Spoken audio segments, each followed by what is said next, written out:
If you're anything like me, acronyms scare you. I have a couple buddies in the military, and I tell you, everything that they do has an acronym. They'd be like, I'm about to take an M37 490. And I'll be like, what does that mean? And they'll be like, well, that means I'm about to go use the bathroom. And I'll be very confused because everything they do seems to have an acronym. And that can be true for things in the car industry too. Let's say you're interested in a Corolla, like the one I'm sitting in right now. What kind of Corolla do you want? Well, there's an L, there's an LE, there's an SE, there's an XLE, there's a XSE. A lot of you may suffer like me with that case of acronymophobia, which is the fear of acronyms, also abbreviated to ACRP. So all of that can be very overwhelming, but the purpose of this video today is to help break down what these trim level acronyms mean, what they stand for, and what they mean for a person who's interested in the vehicle. So let's start off with the base levels. If you're looking at most sedans or SUVs by Toyota, the base level is something simply referred to as L most of the time. L doesn't directly necessarily stand for anything, but it refers to the entry level grade. For things that are more off-road focused, I'll use the Tacoma as a specific example. The base model of something like that would be the SR, which actually stands for Sports Rally, but does refer to the base model of those vehicles. Let's actually start with those off-roader type vehicles, the Tacoma, Tundra, 4Runner, things like that. The SR being the base level, standing for Sports Rally. Sport referring to the capabilities of the vehicle and the performance. Rally referring to off-road ability, rally car racing, those sorts of things. The trim level up from that is SR5. Now 5 traditionally referred to a 5-speed transmission, but nowadays just refers to the step up from SR. So if you're looking at a Tacoma and you want something a little bit more than base, to again use the Tacoma for instance, the keyless entry, 8-inch touchscreen, 10-way adjustable seats, 4.2-inch multi-informational display, or things of that nature, then you want to jump up to the SR5. Sticking with that same road, above that you also have TRD, which stands for Toyota Racing Development. That is a branch of Toyota that focuses on performance racing and things like that, but they also add a lot of trim levels to certain vehicles in Toyota's lineup.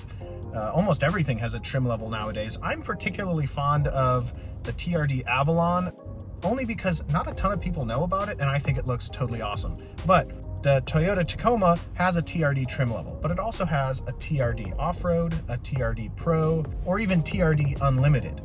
The different focuses of these TRDs is simply in the name. Now a TRD Pro is the highest level of TRD, and it comes with a lot of different things when it comes to luxury, comfort features, safety features, sporty features, performance upgrades, things like that. TRD Off-Road is exactly what it sounds like. It's focused and tuned much more towards an off-road direction. And TRD Unlimited, much more like the limited trim level that we'll talk about soon, has a little bit more luxury focus rather than the off-roading focus, although TRDs are increased performance across the board. So let's jump back to our Corolla, like I'm sitting in right now.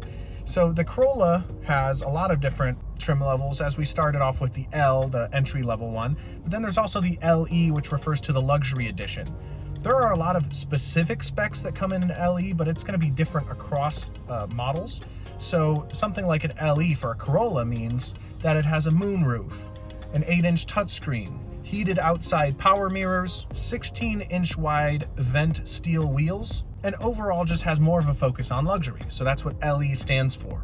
Then there is SE, which is the sports edition, and that's going to focus a little bit more on sportier style and sportier performance. It previously replaced the S, which stood for sport trim level, but the SE is, the replacement for just the standard sport. It's sports edition.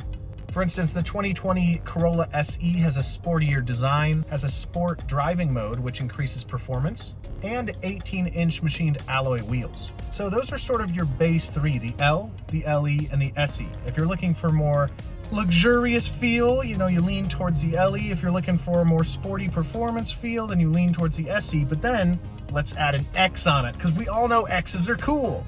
So XLE, Executive Luxury Edition. Yes, executive starts with an E, but it has that X, and that X is cool. I already told you this. And it actually is a trim level down from the XSE, which is the Executive Sport Edition. Now, the Luxury Edition does have more of a focus on comfortability, safety, and things like that, including things like an LED light, moonroof, and includes almost everything that the SE would feature. So then on top of that, the XSE, which is what I'm sitting in right now, has almost everything that the XLE offers, which includes almost everything that the SE offers.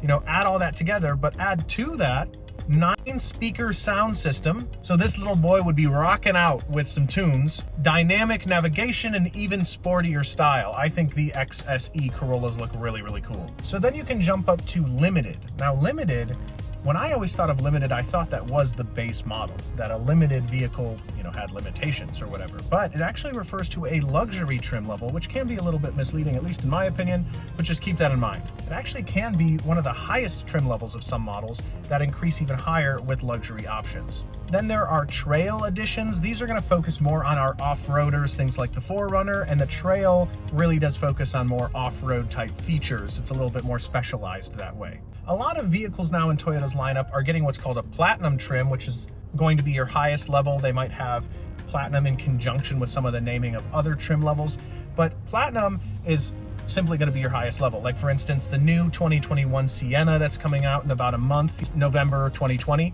Platinum model might feature a vacuum and a refrigerated compartment option, and that's pretty awesome, gotta say. So Platinum is going to be your highest cream of the crop, that sort of situation. But of course, just to make this a little bit more confusing, and I hope I'm clarifying a lot of this stuff, a lot of vehicles have special editions. For instance, just recently I did a Toyota History Tuesday episode on the Tundra, and in 2003, alongside the release of Terminator 3, the Tundra had a T3 specialized trim level. And that was specifically in partnership with Terminator 3, and it had specific limited edition options in it. Whereas things that would fall into this vein nowadays would be the 1794 trim level of the Tundra, the Camry Special Edition, Eco Editions, or Nightshade Editions. So there's just the overall broad spectrum, not specifics of each of these vehicles. I threw in the Corolla for an example, but keep in mind what that means when it comes to the hierarchy structure of trim levels. If you're leaning towards something a little bit more performance, lean S's. If you're leaning towards something a little bit more luxurious, lean L's. If you're leaning towards off-road, go for an SR5, a Trail, or of course a TRD off-road, and just keep all that in mind. I hope this eases some of y'all's concern when it comes to those acronyms. So hopefully this has been helpful. My name is Mitchell. I'm here at Fred Haas Toyota Country, the Toyota dealership off of Texas 249 here in North Houston, almost Tomball. If there's anything we can do to help, give us a call at 281-357-4000.